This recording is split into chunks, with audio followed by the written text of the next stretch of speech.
Hello and welcome to the Holy Hour, the bi-weekly all-cure podcast. I'm Gavin and thanks so much for joining us. We have a lovely episode for you guys this evening.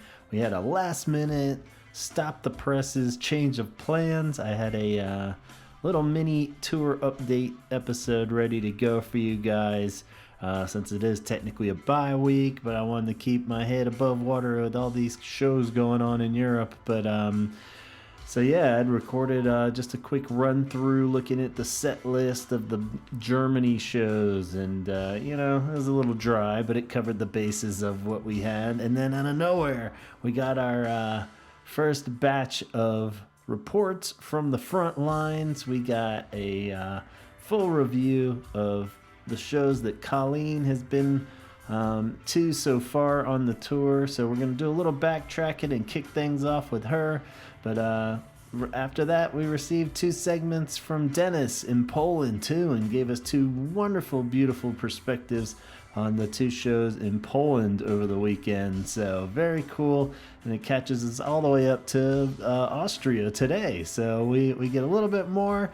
We'll be working late here tonight getting these out to you, but it's totally worth it to hear these perspectives from people on the front lines, not just me in my chair refreshing setlist.fm here in the US, crying, a little tear coming down my eye. We get to hear real stories and some cool stuff that we haven't really seen. I haven't seen any comments on a lot of this stuff from social media sites or anything. So this is the nitty gritty we've been waiting for. So I'm gonna stop babbling and let's dive straight in to our good buddy Colleen, who's over there, and she'll refresh you guys on her background and what she's up to and what she plans to do still. So let's kick it off to her immediately.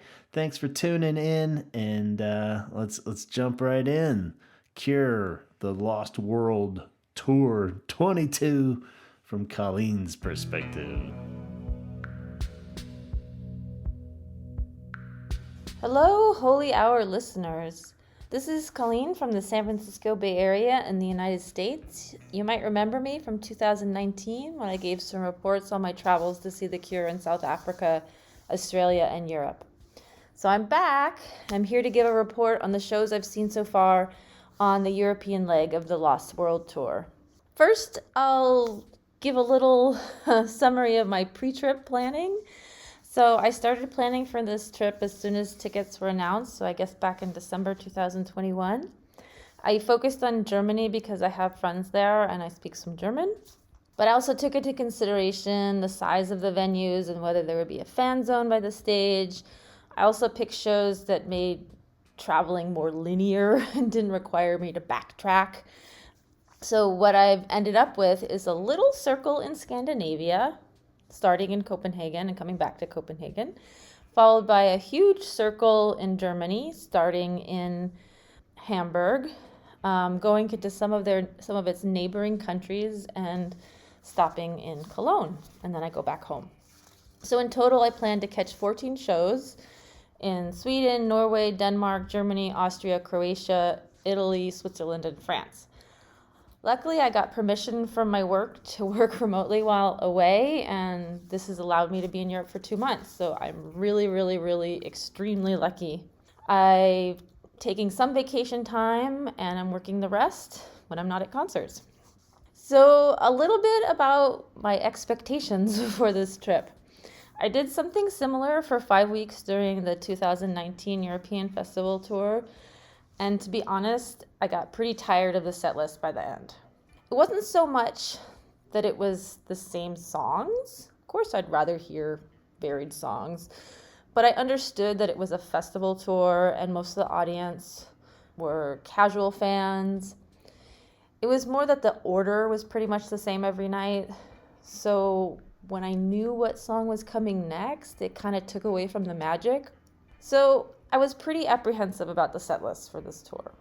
However, even though there's been so much posting online about when the new album is coming out and will there be new songs played on the tour and why is it taking so long, I really didn't have any expectations. Definitely didn't have high expectations. I've liked very little that they've done since Blood Flowers. I'm pretty much an 80s Cure fan, and quite honestly, I would be happy to just listen to everything 17 seconds through Disintegration plus B-sides from that era for the rest of my life. Their 80s catalog is so vast. I could just listen to it forever. So I wasn't getting worked up about new songs or counting on new songs. I was just hoping that any new songs they play wouldn't be another Club America, The 13th, or Freak Show. And that's where I stand as a Cure fan. So now a little bit about the trip so far. I've gone to 6 shows. I started in Stockholm, and my most recent was in Berlin. So far, they've all been big venues. I think Oslo was the smallest with a capacity of just under 9,000. The rest were like 12,000, 15,000, 16, I think even 17,000. And as much as, of course, I would prefer much smaller venues, I have to say that I'm really impressed that this 40-plus-year-old band is still selling out huge arenas. It's just really a testament to the longevity of their music. I think Stockholm earlier on in the tour was the only one with empty seats. It's just absolutely amazing to see the outpouring of support for this band. They haven't put out an album since 2008, yet still thousands of people show up who know the songs, who sing along, and who are clearly moved by the music. The other thing that has really impressed me is the age range of the audience members.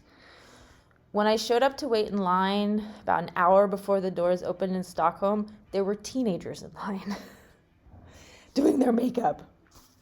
Some of them were with their parents. It was really touching to see, and it made me think about how when I was 12, turning 13, discovering the Cure and how magical it was and how magical it must be for them, and honestly, I'm a little bit jealous. So again, the age range has been huge. I've seen a few kids with parents, and I've seen people clearly in their 60s, maybe pushing 70. It's really nice. All the venues so far have been arenas that can double as indoor sports venues. So the stage is at one end. There's a large standing general admission area on the floor, and then tiers of seats around 3 sides of the floor. For 3 concerts so far, I've managed to get there early enough to be within the first 3 standing rows from the front barrier. For 2 of these, it was a little easier because I had a fan zone ticket. For 2 concerts, I got there shortly after doors opened and was probably about a quarter of the way back on the floor from the stage. And for Hamburg, I was so exhausted. It was the end of this huge road trip that we did. And so this day of the show, I just said, I don't think I can stand for hours. And I bought a resale seated ticket that looked really nice. It was in the first tier, just to the left of the stage. And that's how I watched the show. So far, I have to say it's been an amazing experience. You know, I've been up close where I have a close-up view of all of Robert's expressions and his quirkiness. I've also had the not-so-fun view of just a small window between moving shoulders. And I've had the view from the seat in Hamburg that gave me this beautiful full stage, full venue view that really let me enjoy like the full tableau, as they say, of the light show, the interaction between band members, and all the excitement of the surrounding audience. All right, so there are a few more specific things that I wanted to touch on. The first thing is the new songs. I am so relieved. The songs are beautiful, and I think most people are in agreement with this, even just hearing crappy mobile phone recordings that have made it onto the internet. They're really moving. They feel kind of Blood Flowers to me. They're not quite Disintegration. It's really clear that Robert has poured his heart and soul into them, and they are extremely meaningful to him. They started with 2 new songs, then they added another in Stockholm, and they added a 4th last night in Krakow that I haven't seen live yet. They're so emotional for him. I could tell in the beginning of the tour that he was apprehensive about how the fans would receive them, and I totally get it. They clearly mean so much to him, and if they get rejected, like old school fans, myself included, have rejected a lot of 413 Dream and the self-titled album, I can imagine how painful that would be. And he's stated a couple of times in his little snippets to the audience about how much it means to him that fans are responding so well to the new songs. He seems really touched. There's also this little trend that seems to be picking up steam with "And Nothing Is Forever." More and more people are doing that cell phone fake cigarette lighter thing. It's a little bit cheesy, but it's also really sweet. And I think it must look really beautiful to Robert, just like looking out and seeing stars all around him. I think, and also he made a comment about how beautiful it was to look out into the audience and see all the lights. So I'm really enjoying the songs live, and I can't believe I'm saying this after having such low expectations, but I can't wait for the new album. All right, next point I wanted to talk about is the set list. I wanted to give my overall impression of the set list. I think they're doing a decent job. They have a main set of songs bookended by 2 new songs. There are songs they always play, and then they have a few spots where they can swap in and out other songs. So kind of like 2016. The 3rd new song has consistently been in the middle since it was debuted. Then they do a more down-tempo encore, often with deep cuts that really varies. So I've been enjoying that first encore a lot. Followed by a pop encore, which is pretty much always the same and ends with Boys Don't Cry.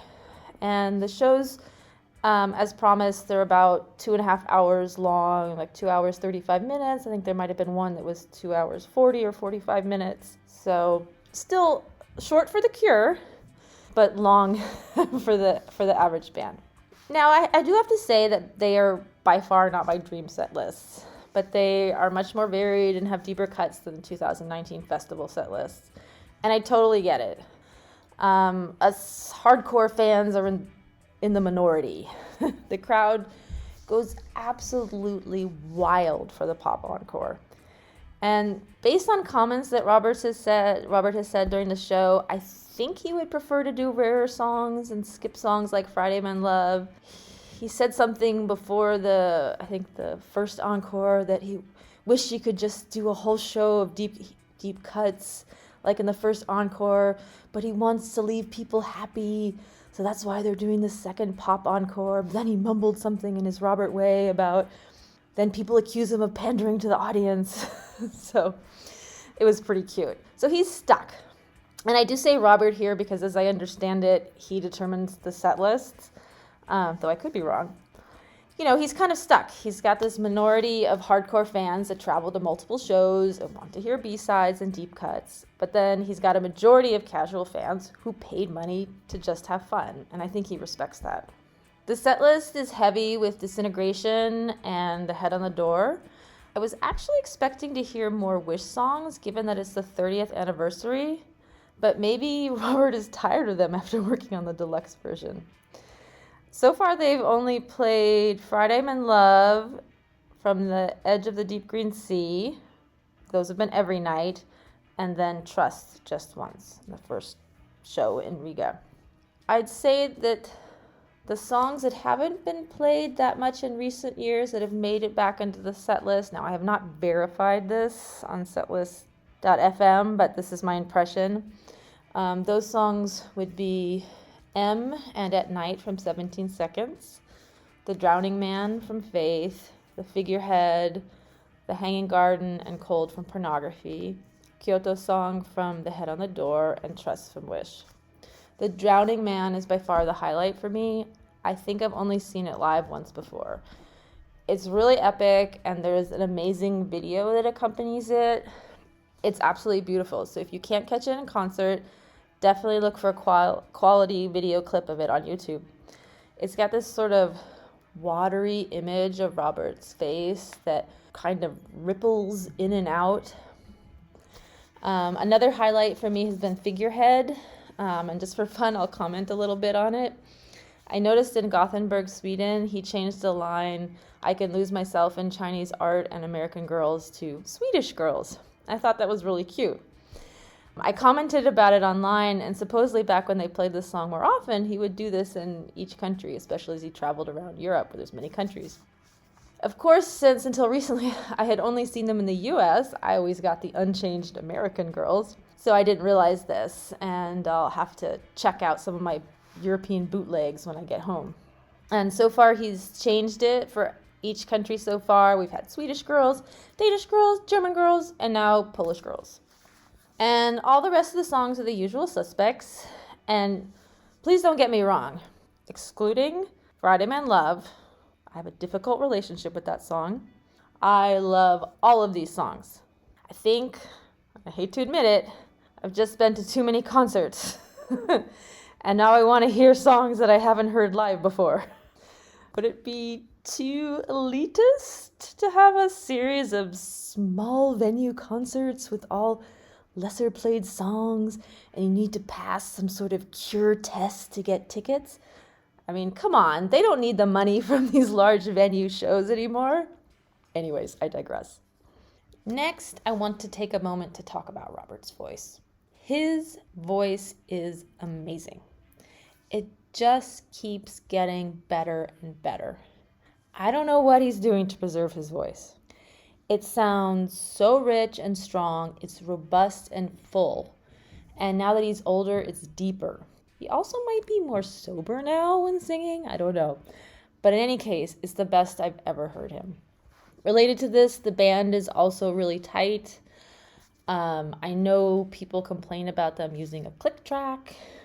And since I'm not a musician, I don't fully understand if that's just snobbery or considered cheating, or if it truly limits their creativity or ability to improvise.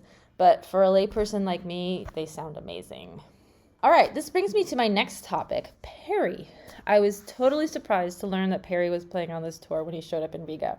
That came out of nowhere for me. I don't know if he's a full member of the band again or just joining for the tour. There was some early on speculation that old members would be dropping in and out, but I'm pretty sure Perry is on as a sixth member for at least the European tour, and here's my evidence. The video for Shake Dog Shake that they've been using since at least 2016 has a vertical panel for each band member that contains a blurry video recording of that member playing the song. It's actually one of my favorite visuals. I find it very striking.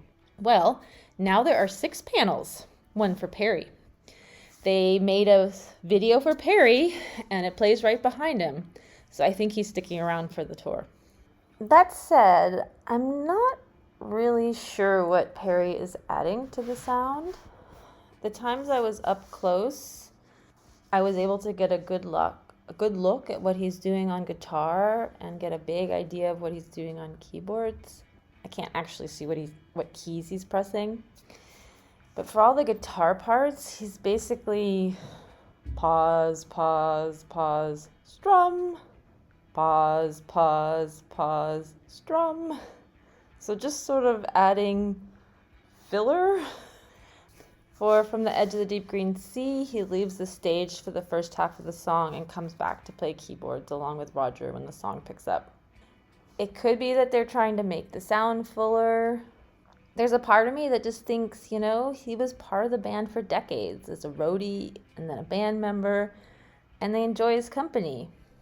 And also, in a weird way, I don't like the Cure family to fight. And I was kind of sad when I heard some quote that he said he was fired from the band. And, I thought there were bad feelings. I think he sold all his equipment. And so, I don't know, seeing him back there gives me warm feelings. And I like to think they're all getting along. So I'm happy he's there. And then a little bit more about the overall band energy. Perry himself seems a little sheepish, a little shy. He doesn't have much expression. He's up there on the left of the stage from the audience's point of view. Roger is on the right in his zone, whatever that is. Sometimes he looks like he's having fun. Other times he looks spaced out. Jason is doing his thing, holding down the fort in the back. His hair is higher than ever, and it almost makes it through the whole show. But it's really the camaraderie between Reeves, Robert, and Simon that I enjoy watching. It's really sweet. They look like they're having so much fun up there. Simon is galloping around the stage. Reeves is just jamming. I appreciate that Reeves seems to be really meshing with the music and not trying to stand out as a guitar hero. I think a lot of people were worried about that because he's such a talented guitarist. Robert periodically takes strolls across the stage with his wireless mic. There are tons of moments between the three of them where they're joking to each other. At one point, Reeves kissed Simon on the head. I love the cuddles between Robert and Simon when they're jamming. I call them little cuddles when they lean up against each other. Simon now goes over to Reeves a lot, and I've even seen them do a cuddle or two. Simon also seems really supportive of Robert. It was really sweet in Stockholm when they debuted and Nothing Is Forever. Robert was standing with his back to the audience over by his orange juice for the first half of the song since the lyrics come in late. And when he was about ready to turn around and walk over to the mic, Simon came up to him and rubbed his back. So he clearly knows how personal the lyrics are, and it was just nice to see that bond between them. Now a little bit about the energy of the audience. I've seen 4 shows in Scandinavian countries and 2 shows in Germany. I have to say that Scandinavians have an amazing sense of personal space. Even up close to the front barrier, you still get a little bubble. It's not enough to move wildly, it's just enough to sway and not touch anyone. It's great. In the US, Spain, the UK, lots of other countries, I'd be smushed up against others, covered in their sweat. Really gross. Now, they do seem to like their drink, so there were definitely the inevitable drunk assholes who decided during the pop encore, oh, it's our last chance to rush the front. Oh, they're playing just like heaven. We have to get up there. Ah. But overall, it was pretty just respectful and fun. Berlin was a totally different story. Still fun. By the encores, I was getting pretty close to the stage, and during A Forest, which was the last song in the first encore, right in front of me, a full-on mosh pit formed. Now, I've only seen a Cure mosh pit in the Cure in Orange. I've never seen it live. I wanted to get a video, but I had to use both my arms to push people back into the mosh pit and stop them from knocking me over. I mean, I was literally like the edge, the barrier of the mosh pit. Some people loved it. Some people were getting pissed. I kind of just took an anthropological view and found it really interesting. Then for the whole pop encore after that, it never quite reached to the level of a mosh pit again, but it got really close. People were jumping all over the place, having so much fun. Drunk people were falling over. Again, it was all very interesting and fun. All right. Here comes the big question. Are they saying goodbye? After my first concert in Stockholm and after hearing the new songs live, I was thinking, this is it. I'm glad I made this trip. They'll probably do a US tour, but other than that, this might be it for The Cure. But now, after 6 shows, I'm not so sure. With each show, they appear, especially Robert, to be having more and more fun. Robert seems genuinely touched by everyone's positive response to the new songs, which are clearly so personal. He doesn't talk that much, but he's been saying in between songs more and more, oh, you're the best crowd. I'm loving this tour so much. That really means a lot to me. So at this point, I'm absolutely sure they will do an American tour. And I wouldn't even be surprised if they do a South American or Oceania tour.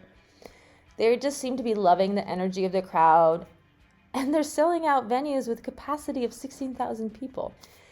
So I would say that at this point, there's a little bit of me that thinks this may not be the last tour. I really don't expect any more albums. I think this is truly the last one, but I think they're going to keep playing for some time to come. Well, that should be enough of me for now. I leave Berlin tomorrow for my next show in Vienna, which is in 2 days. I'll try to make 1 or 2 reports from the road before I head home at the end of November. I hope you've enjoyed my impressions. And thanks, Gavin, for letting me geek out again on The Cure.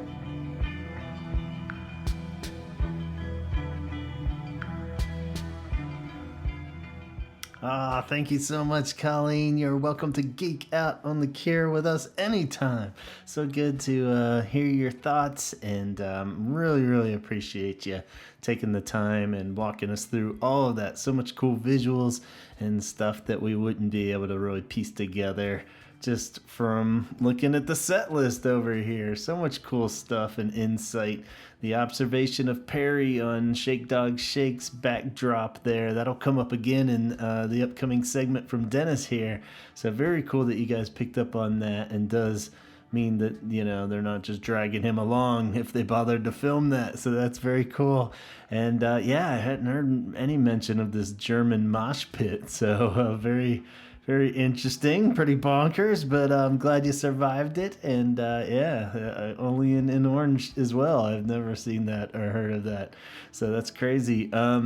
Yeah, and like you're saying at the end there, it's cool to see. I've sort of noticed from YouTube clips a little bit more smiling, a little bit more energetic, and smiles going around. The little happiness level of 2019 might be seeping back in a bit, that had concerned people early on, that maybe seemed a little too bummed out and everybody was a little too stone-faced. But maybe they're getting into the groove now. So yeah, maybe. And it is interesting to think, was this shaping up to be this ultimate finale? It has a very Blood Flowers flow to it, so maybe they were headed in that direction of it being the perfect ending in a sense. But I could see him having a wonderful time by the end, and then, like you said, let's keep going. So who the hell knows? But always treat it like the last, I guess. Always treat everything like it's the last. It's the only way to fully appreciate it, right? So wonderful insight. Thank you so much, Colleen. And yeah, I guess just observations on Germany and from my perspective, even of notes that were taken down for Hamburg there on last Sunday, the 16th. Just a solid set again. Songs like Cold and Close Down are reoccurring, not constantly, but getting shuffled in with the mix, which is awesome. That triple thread of Cold, Burn, Fascination Street has lingered for a few sets now, so that's always rad. And the back-to-back Push and Play for Today is a wonderful combo, getting everybody all pumped up for their soccer hooligan chanting there. And we had the debut of Last Day of Summer too, so that was a pretty cool little nugget that got on the first German show there. And then we went into Leipzig on Monday on the 17th. No new songs were debuted at that show. Encore 1 was just particularly rad, like she was saying, with Figurehead, Drowning Man, Charlotte Sometimes, Forest. Forest had that video that Eden had recorded, right, of Simon kind of just rocking out at the end and slamming his guitar down. All over Facebook groups, people are like, what's wrong with Simon? Maybe we're all just a little hypersensitive now, but I think it was just straight up him being a rock star and badass. So, you know, especially when he comes out for the next encores and bopping around the Friday Men Love, right? Couldn't have been anything too traumatic that he was trying to, I don't know. So yeah, then Berlin, of course, the highlight for Berlin was just that 8 of all the Disintegration songs that they had played so far were played in Berlin. So that's pretty cool. 8 Disintegration songs. And I think that was the show that followed on social media with pictures of Matthew Hartley was backstage with them. So it was cool to see some photos. If you haven't seen that yet, I'll try to add it in the Facebook thread for this one too. But a photo of Simon and Robert with Matthew, and Roger actually posted a picture with Matthew too. So pretty cool. Like we said, like Colleen was saying, it's always nice to know that the whole Cure family is on good terms, and makes us all feel better when they're all buds still. So cool. Let's head on over to Poland after we say one more giant thank you to Colleen. And yes, I hope we hear from you on the next batch there. Anytime you're willing to share your thoughts, please send them our way. We love it and appreciate it greatly. So thank you so much, Colleen. And we head to Poland, and we had 2 shows in Poland, Krakow and Lutz. And we were lucky enough to hear from Dennis. So first time on the show, Dennis. took the time to review the Crack House show and also do a pre and post for the following night. And those took place on, when were those shows exactly? Thursday night, October 20th, and Friday, October 21st. And let's hear what Dennis had to say about The Cure in Poland. Hello, dear listeners. My name is Dennis. I live in Krakow. The Cure is my favorite band, so naturally I would go and see them. And yeah, I promised the guys to record this audio to share some of my thoughts as I'm walking home from the concert that just ended about half an hour ago. So I guess the most important thing is we got a new song. It just debuted tonight. I'm not even sure about the name. And Robert said that it is dedicated to his brother who used to live here for quite a long time. I'm not sure what he means by here. Is it Krakow or is it just Poland in general? But anyway, I think everybody liked the song. What's not to like there? It sounds totally like The Cure. It's sad, but at the same time it has this red fuzzy shoegaze guitar moment somewhere in the middle, and the backdrop was like really amazing, some kind of carousel or a fairground at dusk. Really sad, really cool. Yeah, that was definitely the highlight for most of the people. As for me, I really enjoyed it a lot. Like, first of all, it was so nice to see Perry back. Like, he's just a great member of The Cure, and everybody loves them. And the most amazing thing for me is that they actually added the silhouette of Perry during Shake Dog Shake. So now there are 6 members of the band on the backdrop, while there were just 5 before. And I'm guessing they've probably shot it recently, and they've had to edit and synchronize with other shapes, other silhouettes of the band members. Like, how cool is that? I never really paid too much attention, and I really didn't notice it during any YouTube videos of the previous nights.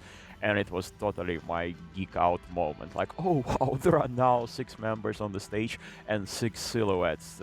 How cool is that?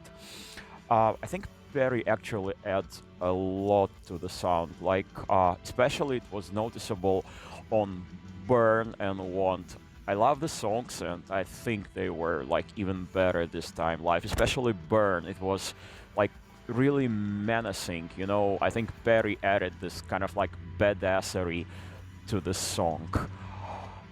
There's so many things to process right now while my thoughts are fresh. I guess we didn't have any peculiarities during the main set. We still got Cold and Closed Down, which I think I've never heard live before. So yeah, and there were all 3 new songs. And then the new song was the beginning of the encore. And then we got Figurehead, which was also a big highlight for me. It's probably my favorite early Cure song. And on top of that, we got Disintegration. That is definitely my favorite song by The Cure. And I've only heard it once, on my first ever show around 10 years ago. That was the song I wanted to hear so much, and I was afraid that they wouldn't play it because they played it the night before in Berlin, I think. But yeah, no, that was definitely great. And then in the end we got a standard pop encore, which I'm not that much of a fan, because I think you can put the songs somewhere in the middle of the set, and you can definitely end the whole show with Forest, and From the Age of the Deep Green Sea. There's nothing wrong with it, but at the same time it's much better right now because they've removed like Love Cats or Why Can't I Be You, and they put Lullaby and Just Like Heaven, which are stone cold classic, and I wouldn't call them happy songs. They're just pop songs. So this is not a happy encore. This is just a regular Cure pop encore. Yeah, I'm going to another concert in Poland tomorrow. I'm going to Lodz, the early train. Hope I will not miss it. And then I'm planning to record something for you, maybe before the show in Lodz, or maybe even after. Who knows? So yeah, stay tuned and see ya. All right. So yeah, another clearly solid show there in Krakow, and thank you so much, Dennis, for night one and debut of a new song, the fourth new song now. I Can Never Say Goodbye. This song is huge, it's powerful, it's beautiful, so nice. I've been listening to it on a YouTube clip over and over, and yeah, I'm just totally in love with this song, and I don't know, maybe each one just becomes my new favorite, but the fact that we have 4 solid songs from this new album is making me want it more and more now. But let's not dwell on that. Let's continue on. Let's see if night 2 could possibly top night 1 for Dennis. Let's get a little pre-game action now.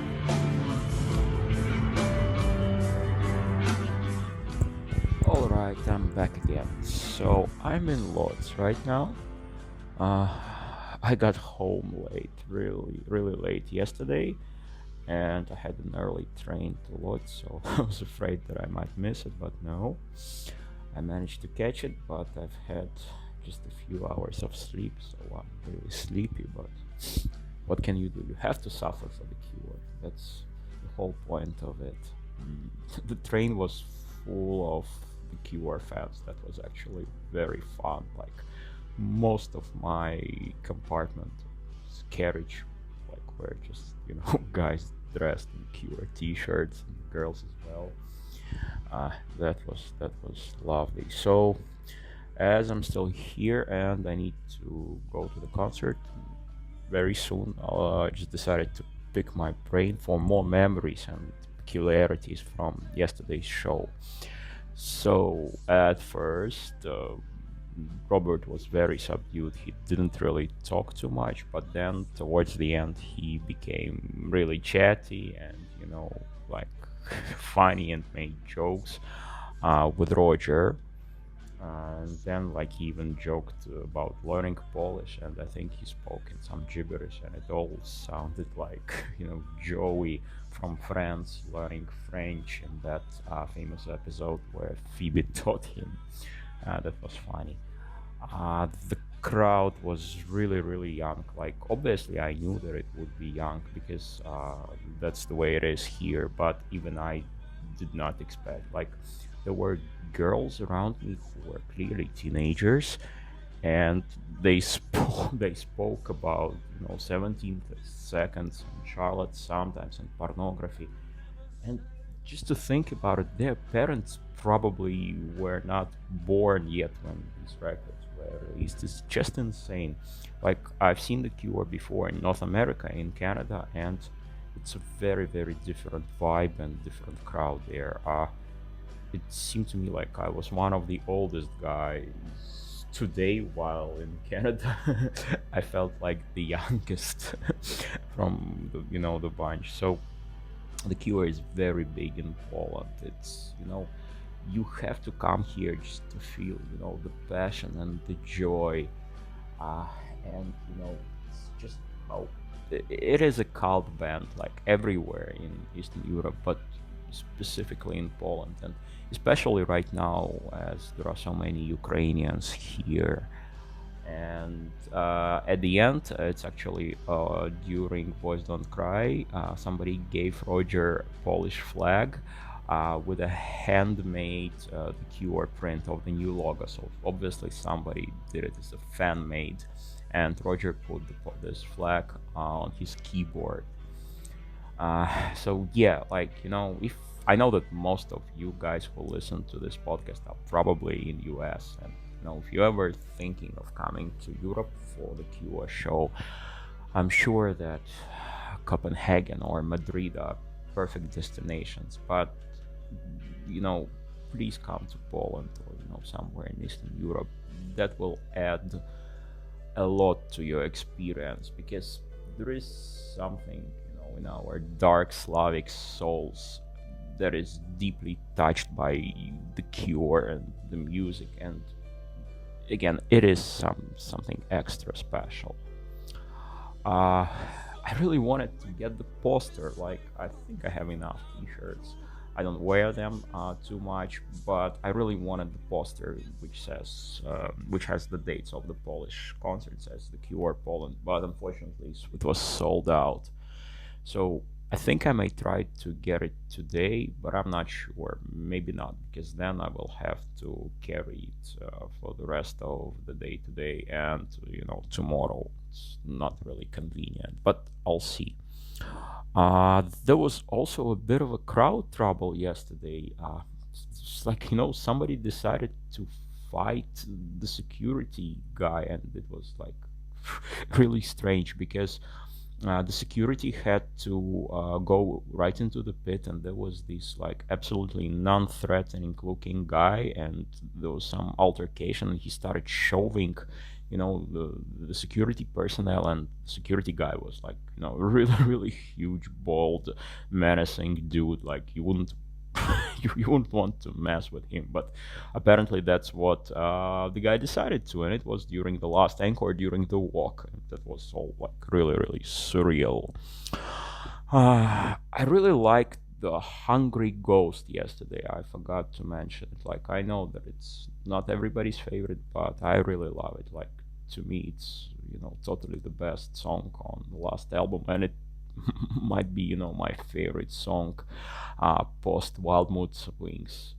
In general, like with Perry on guitar, it's like really really it's really cool, just guitar driven song, but at the same time it's very melodic.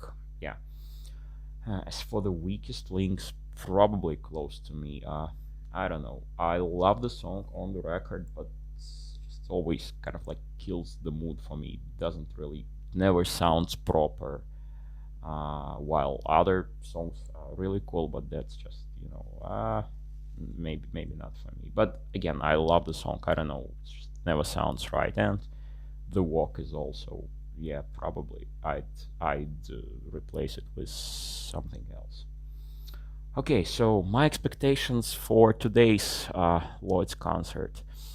I think last time the Cure played in Poland in 2016, that was actually in Lodz, and there is a very cool YouTube video. Exists, it's fan made, but it's edited from multiple sources, and it's really gorgeous. It looks like a professional video, so you can check that out.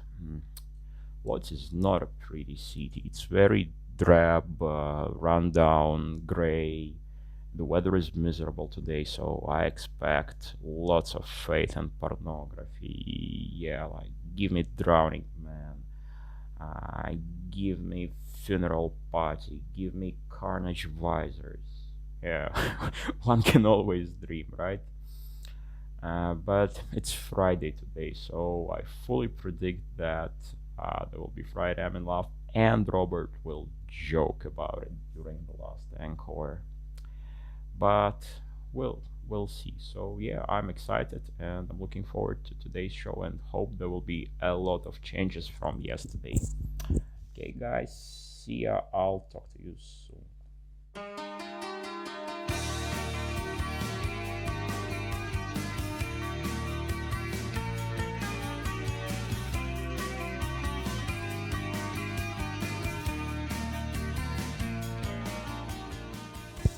Alright, so this will be the third and final part of my Cure experience for you. Apologies for the voice, yeah, I completely lost it, as you should. If you're going to see the Cure and you still have your voice, you're doing it wrong. Wow, what a night. It was like a really, really wild show. This has been my sixth Cure concert lifetime, and this might have been the craziest in terms of the atmosphere and the crowd.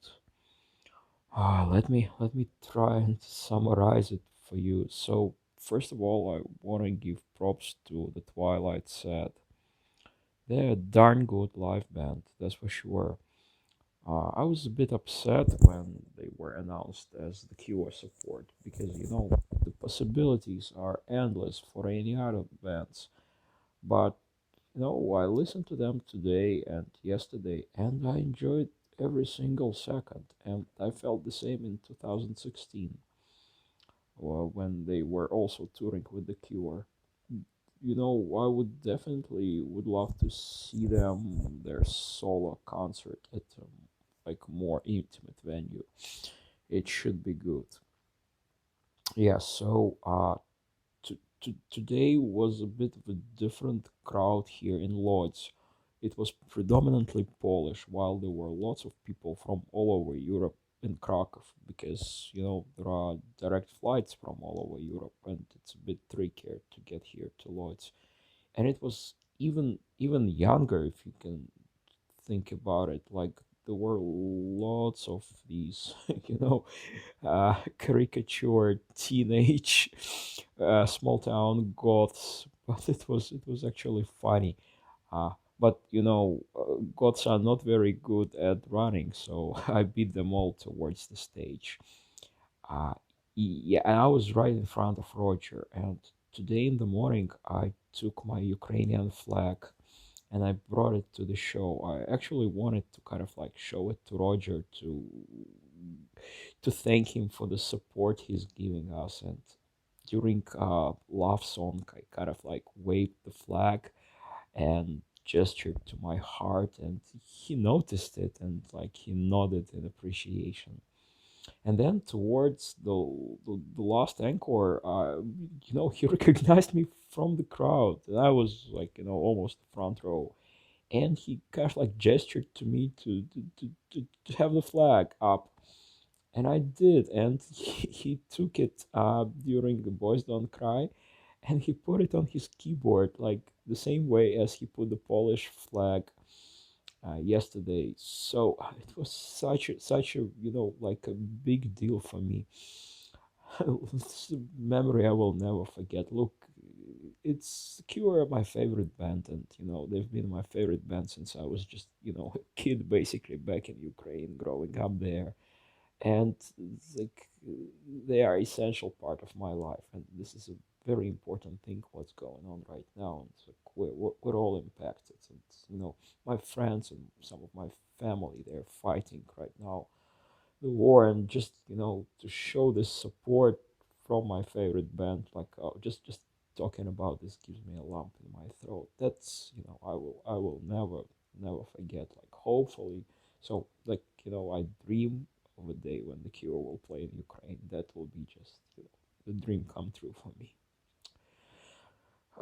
Yes. So what else? Oh, it felt like a totally different show. Like we've had a good set list. So we've had Push and Strange Day and 39 added to the show, and during the encore, we've also had Primary and the Hanging Garden. So yeah, like lots of new songs, and Y- you know, in theory, that should be a darker set, but the mood was very different. It was way like, more jovial, and Robert was in like very good mood. Oh, by the way, my prediction totally came through. So he joked about playing Friday I'm in Love on Friday.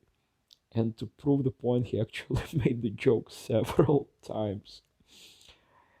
Yeah. What else? Oh, and during a forest, that was like my probably one of my favorite moments of the show, when like the last seconds of the song, when Simon is thrashing his bass, and he started playing the chords from End, the last show, the last song on Wish. This do do ding do do do do ding, and at some point, I even believed that, oh, maybe they will play it. But yeah, no, unfortunately not.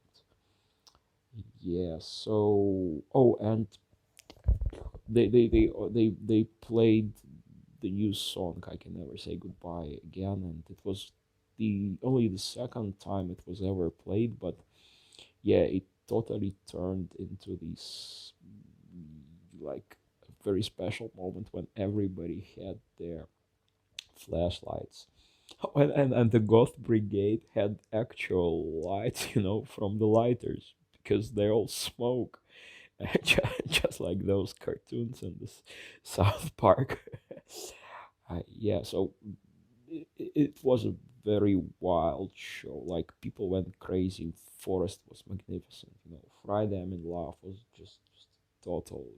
Like everybody danced, and there were lots of fans. The security had to take them with them because they were fainting, and probably because of heat and dehydration. And yeah, you can probably hear from my voice. And yeah, there was like lots of singing, and Robert even acknowledged like he said, "Oh, good singing after play for today." And I think his last words were like, "It was fucking lovely." Yeah, that's what he said. Like, yeah, that was a real wild and memorable night. And yeah, I will never forget it. So yeah, thanks for giving me the opportunity to tell you about the Polish concerts. Yeah, I'm gonna go to bed now. It's really late. Bye. Wow, thank you so much, Dennis. That was awesome. So much to unpack with these two shows and this one in particular. Wow, yeah, you definitely had me laughing out loud with the visual of the slow goth kids running. But so cool to hear that there's been so many youngsters out at all these shows. Even back with what Colleen was saying at the shows that she's gone to of the age range here. And yeah, so there's hope for the future yet, I guess, is what that tells us. But yeah, and that's so awesome that Roger took your flag and hung it on the keyboard there. So what a personal, wonderful moment, and so cool that Roger's acknowledged that and shows his support and can make that connection for the band for you and everybody out there. And yeah, powerful stuff. So that was very sweet to hear, and it makes you proud of this band, So, but musically, I gotta find a clip of this version of a Forest where he's playing a riff from End. I haven't seen that yet, so that sounds super cool. I hope that's out there. I'm gonna go straight to YouTube after this and try to dig it up. So hopefully somebody out there captured it for us.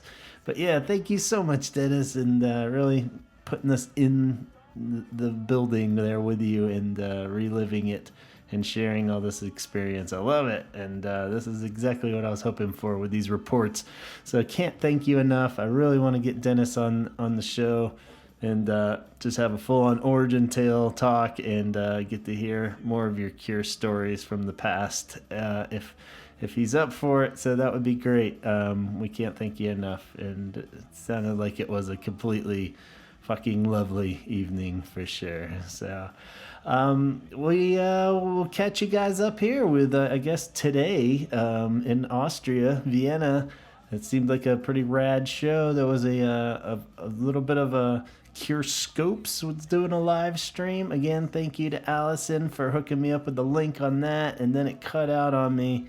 And later, Eric up in Canada was texting with me again as we were trying to find some live streams, and he found a replay link later, so I was able to watch the bulk of the first set there. And again, yeah, they're sounding amazing. I am picking up on more positive vibes. It seems like everybody is smiling a lot more and in really good spirits, so that's great to see. And it's kind of cool. Just I hadn't really watched. I think the Rigo one was the only one I've seen like a full live stream replay of. Maybe they're starting to pop up more. I haven't really had time to just go back track. I've been watching select little clips here and there on YouTube, but Yeah, it seems like just some cool stuff that you can kind of, I don't know, I'm digging Kyoto song even. They played that today and that sounded great. Just hearing that. And second, I think they played it. Or no, it had to have been after Pictures of You probably. But